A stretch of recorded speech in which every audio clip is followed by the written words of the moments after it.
Hello everyone, welcome to the Tech and Auto Show. I'm your host Manav Sinha and it is so good to see all of you lovely people once again. In case you're new here, welcome. You've just tuned into that one show which will satisfy your hunger for port technology as well as automobiles at one place, which basically means why should you be watching two shows when you can watch one? This one. Now just like every time, there's a lot of action that we have packed in this episode, but before we get there, there's a small reminder that I want to do before we start with the action, which is the fact that the COVID-19 pandemic has not gone anywhere, has it? I know it feels like forever now, but still, we have to be responsible not only for ourselves, but for others that are around us as well. So maintain social distancing, sanitize your hands, and don't really step out unless it's absolutely necessary. Now, having said that, let's get back into the action. Let's kick off the show by first showing you a glimpse of what you can expect over the course of the next half an hour. This week, we'll be bringing you our review of the OnePlus 9 RT and find out whether this is the phone to buy with a 50,000 rupee budget. Then, we'll take you for a drive in the Skoda Kushaq and tell you if this is the driver's SUV. And that's not it, we'll also have a special conversation with OPPO India and find out everything there is to know about the Indian smartphone industry. So there you have it, all of that action will be coming your way. And yes, this is indeed the Yamaha R15 version 4 or V4 in short. Isn't this a gorgeous looking motorcycle? But is there more to it? Well, we are working on bringing you this review very soon, so stay tuned to our episodes. But today, let's kick off the proceedings with the world of technology. And in that world, wherever there's a new OnePlus phone, you know it's a big day. Now there's a new OnePlus 9 RT version of the phone that has been launched. And is this the one to go for with a budget of about 50,000 rupees? That is the big question. Well, to answer that, we've got Debashri Sarkar coming up next.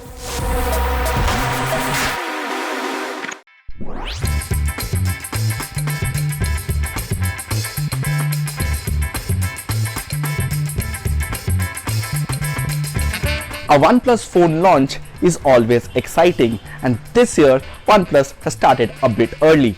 After the OnePlus 9, the 9 Pro, the 9R, OnePlus has now launched the new OnePlus 9 RT in India. This is the latest smartphone on OnePlus, offering good performance, camera capabilities and more. Check out.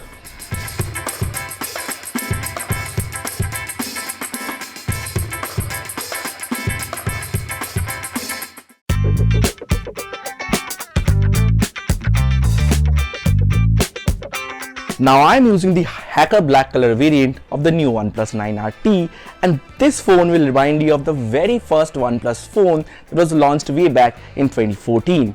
Remember the OnePlus One with the sandstone back finish? Yes, this phone is going to remind you of that. As far as the design is concerned, this phone looks pretty good and the build quality is sturdy as well. OnePlus has started its 2022 journey in India with the launch of the new OnePlus 9 RT. Like with all T variants of the OnePlus phones, the new OnePlus 9 RT is also just about minor improvements and can be seen as a slight upgrade to the OnePlus 9R. But one thing is clear, after the launch of the new OnePlus 9 RT, there is very little reason for you to buy the OnePlus 9 or the OnePlus 9R. The new OnePlus 9 RT can't be called an affordable flagship as it starts at Rs 42,999. But the good thing is that you get a fully loaded smartphone which looks good and performs well. I must admit that the OnePlus 9 RT feels very compact and comfortable to hold in one hand despite having a massive 6.62-inch display. The phone feels slim and the camera module blends well with the rear panel. This phone easily fits inside tight trouser pockets and offers good grip as well. The device comes with an aluminium frame while the rear panel is made of glass. The front of the device offers Corning Gorilla Glass protection. The device is available in two color options, black and silver. Note that there is no IP rating on this phone, so it's not dust or water resistant. The rear panel offers matte finish which can attract scratches, but the good news is that you can wipe them off easily. You also get a soft case with the phone for protection.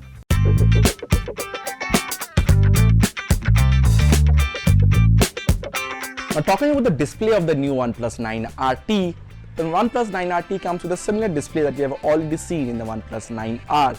Overall, it's a very good display for your day-to-day usage and will not have much complaints at all. Talking about the display, OnePlus isn't offering any fancy new features. It is continuing with the tried and tested AMOLED display with 120Hz refresh rate. You ideally shouldn't have any complaints with the display as such, as the overall experience of watching movies and playing games is quite good. The OnePlus 9RT comes with a large 6.62-inch AMOLED display with 120Hz refresh rate, 20:9 aspect ratio and Full HD Plus resolution. The pixel density is 397 pixels per inch. Overall, the display is similar to the expensive OnePlus 9, but there is no LTPO technology like in the OnePlus 9 Pro. This means your phone will not change the display's refresh rate on its own. Having said that, this isn't a deal breaker at all for a phone in this price range. The colors are quite good and the viewing angles are pretty sharp as well. Also, you won't face any problems while using this phone under direct sunlight. Overall, the display quality is good and I will like using this phone.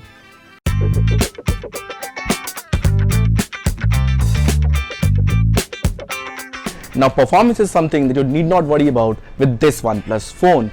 You get a power-packed hardware feature set along with good software experience as well. The phone is quite smooth overall.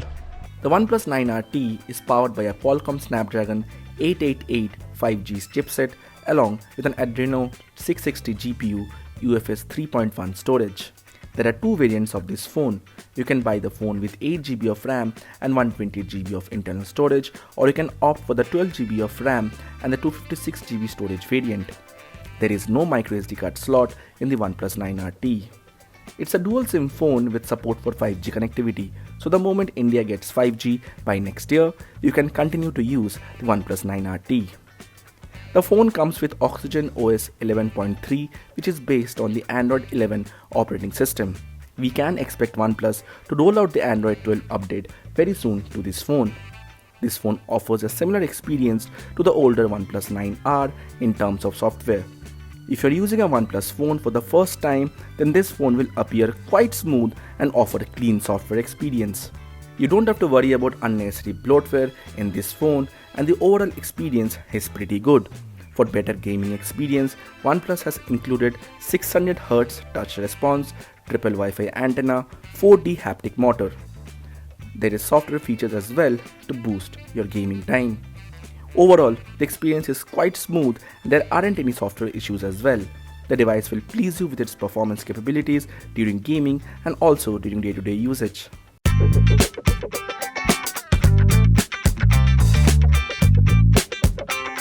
Now, OnePlus has definitely improved the camera when compared to the older OnePlus 9R.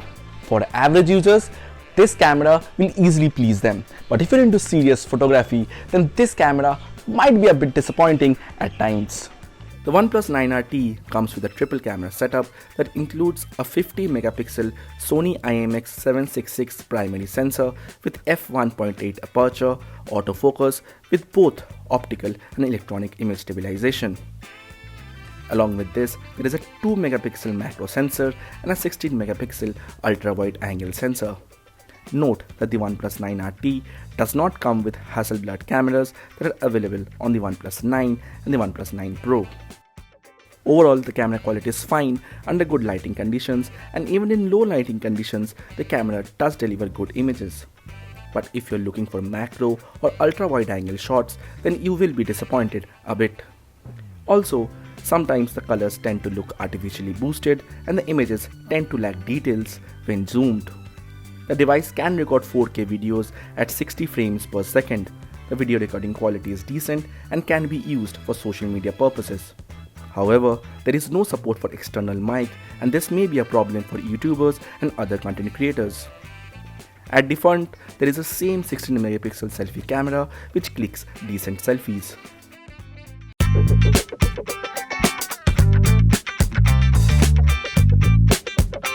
Talking about the battery life of the new OnePlus 9RT, like all OnePlus phone, this one too will easily please you with its battery life and fast charging capabilities. The OnePlus 9RT comes with a 4500 mAh battery that supports Warp Charge 65T fast charging. Overall, the device will easily last you a day and the battery charges pretty quickly. You can expect your phone to get fully charged in around 30 minutes.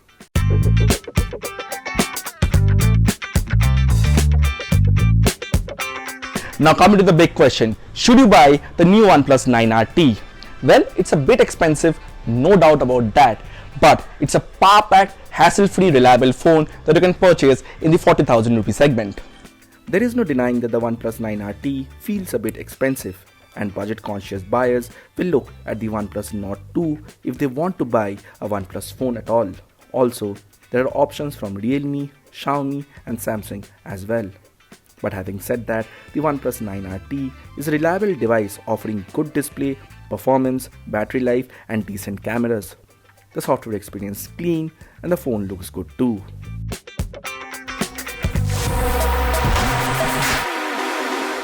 So there you have it, that was the OnePlus 9RT. Now let's get into the world of automobiles, and in that world, having a machine that speaks to you, to the driver or the rider in you, well, those are really special, like the bike here. Now this is a rider's motorcycle, and those who are enthusiastic about motorcycles, well, they put this on a pedestal. But when it comes to cars, today almost all new cars are SUVs. So if you want to get yourself a new car, which most of the options are SUVs, and if you're looking for a driver-oriented vehicle, well, the Skoda Kushaq 1.0 manual might be the one to go for. But is it? Well, putting it to the test is Abhinav Jakar, coming up next.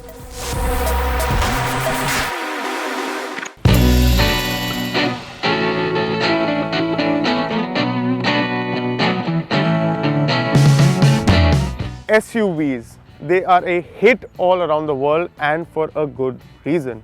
The Kushaq in that sense is no different.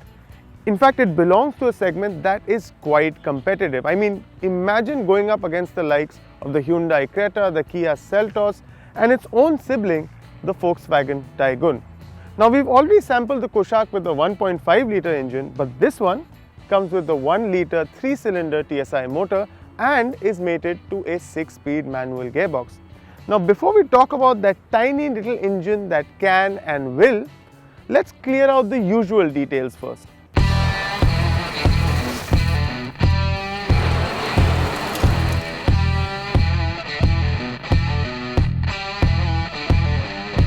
Since there aren't any visual changes from the 1 litre to the 1.5 litre version, I'll keep it short.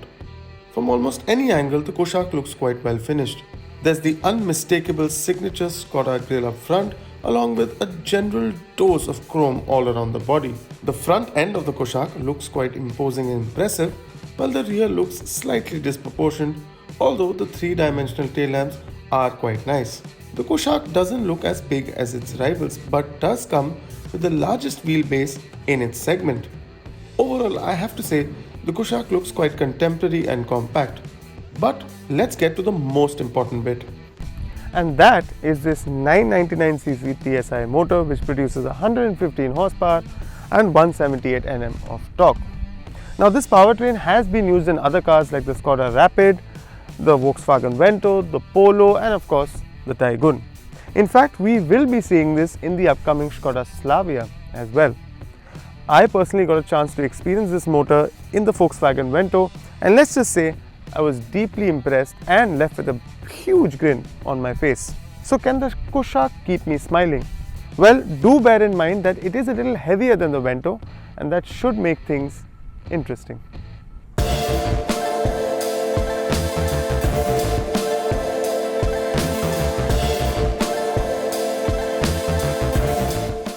The seating comfort on the Kushaq is also quite good, both in the front and in the back.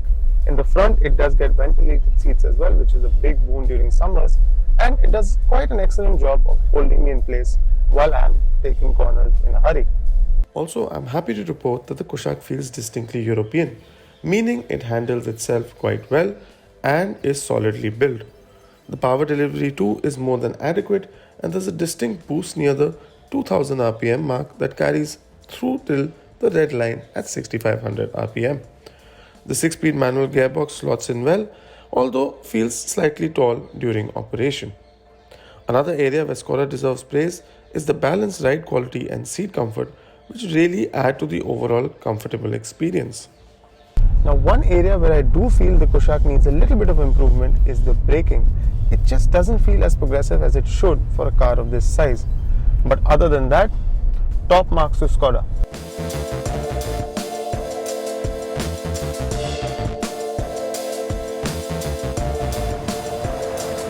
Now, after driving the Kushaq for almost a week, I must say, downsizing seems the way to go. Add to that the exquisite balance between ride and handling, and the Kushaq seems to be quite an impressive package. Now, if the 6-speed manual isn't your cup of tea, there is also a 6-speed automatic torque converter unit for added convenience. To put it very simply, the Kushaq is efficient, it's fun, and that engine and gearbox combination make it the pick of the lot if you're looking for performance on a budget without compromising on space. Until next time, goodbye and take care.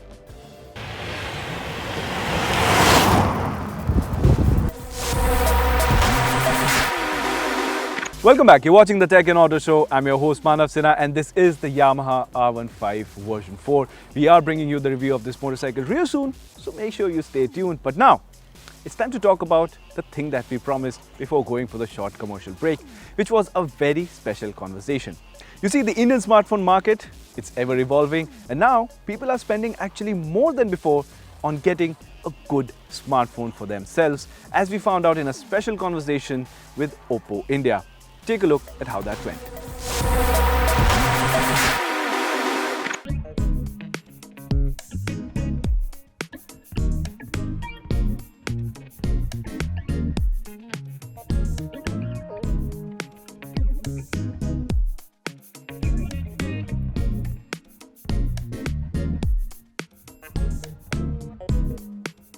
So, how do you see the Indian smartphone market shape up in 2022? Hi there, Ashish.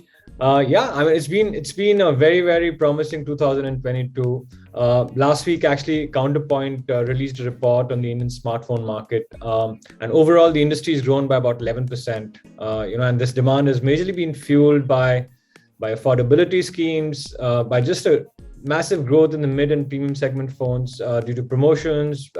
Banks are kind of chipping in to kind of make products more affordable. So financing has played a big role in this growth.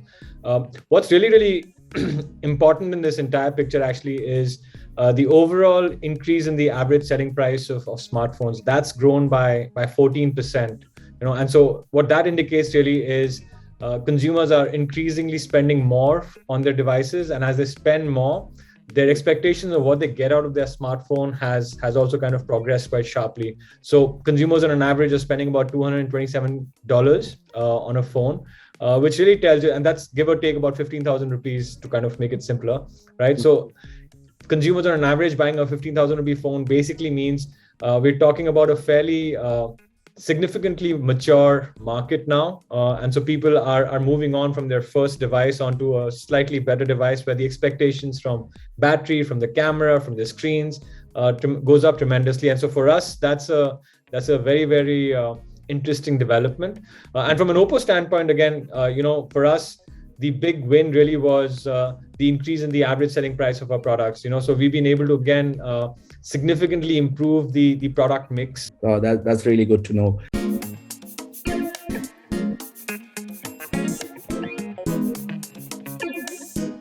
So OPPO recently launched, there was a lot of hype and there was a lot of buzz around the new phone, the OPPO Reno 7 series.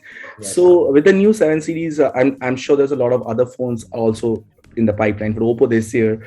But what kind of special offering or what kind of something different are you trying to offer with the new OPPO Reno 7 series?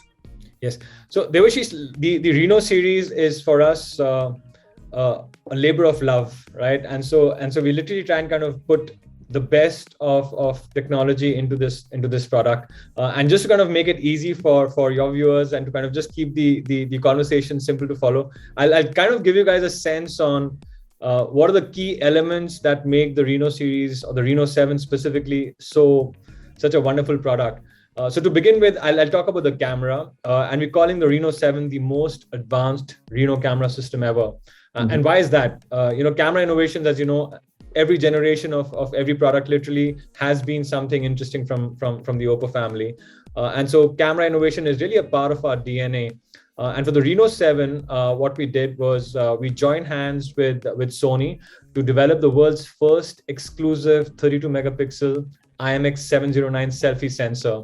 And along with that, we have the 50 megapixel IMX766 main flagship shooter. And so what this hardware really allows us to do is genuinely uplifts the quality of the pictures that you get, the videos that you kind of experience. And a host of features along with this really contribute to this advanced camera system. And for the Reno Pro specifically, what we've done is we worked on the photosensitivity technology to achieve a revolutionary breakthrough, which is kind of using 87 patents, right? And one of the key components of this is the RGBW technology, which is a modified version of RGB, which essentially allows 60% more light to kind of come into the camera and reduces noise by about 30%. So what this does is really allows you to kind of have the best camera experience when you shoot indoors or outdoors in low light. Indians as a consumer type are just fixated with performance, and with good reason. They love to kind of, have the best when it comes to the chipsets. And so for the Reno 7, we've collaborated with MediaTek and we've created a customized chipset. It's called the MediaTek Dimensity 1200 Max.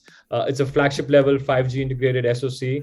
And then we've got the 5G MediaTek Dimensity 1200 Max, which features one of the fastest smartphone CPUs. So from a performance standpoint, again, we feel this is a product that's really going to kind of make people feel a sense of delight when they use our product.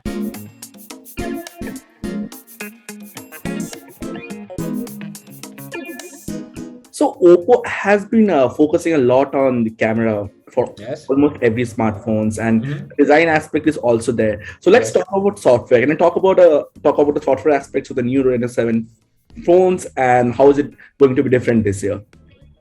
Are you talking about the Color OS? Are you talking about the operating system? Yes. Yeah, so the Reno 7 is actually going to be the first to spot OPPO's new Color OS. And this, again, offers an uncluttered UI. Customers will get to experience superlative security. We've got some really interesting privacy features.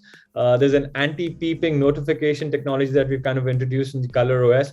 And just overall, I think one of the things that makes OPPO stand out in the market is really our Color OS. It kind of really enriches the consumer experience. And again, Color OS 12 will make that difference in how consumers experience the product.